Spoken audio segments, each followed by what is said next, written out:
In 1997, I took out a little over $10,000 to finish up my four-year graduate bachelor's degree in engineering that I earned in 1998.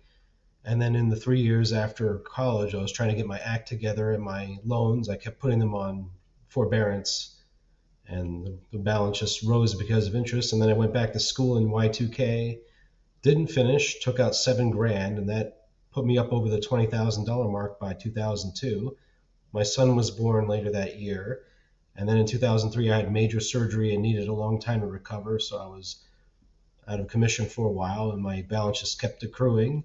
Went back to school again in 2005 for paralegal certificate and took out some loans and graduated. And now by 2008, I'm up to $30,000.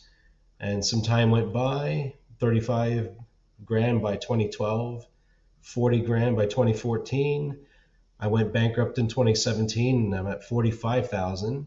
Spent a year and a half in bankruptcy, and then 6 months after the case was over, I turned around and sold my house and paid my loans off, and at that point it was 49,000. So this is a lesson on how not to pay your student loans. When you're young, if you have the debt, make it a top priority to pay it off. If you are having hard times like many of us are, at least try to pay the interest. If you could pay the interest, that will prevent negative amortization. That's when the interest is more than what you pay on the loan. So the balance continues to rise like it did here for 22 years. That's how long it took me, folks, to pay off those loans. 22 years in 8 days.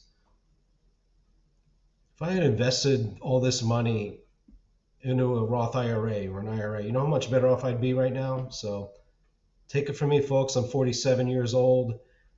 22 years of just bad planning and just not paying. In the 22 years I owed on these loans, I made maybe 2 years worth of payments. The rest was just deferments, forbearances. I consolidated the loans at least 3 times. I had in-school deferments. Every trick in the book I used to not pay the loans because I always had some other priority. But time catches up and you have to pay. Here it is, right out, laid out for you right here.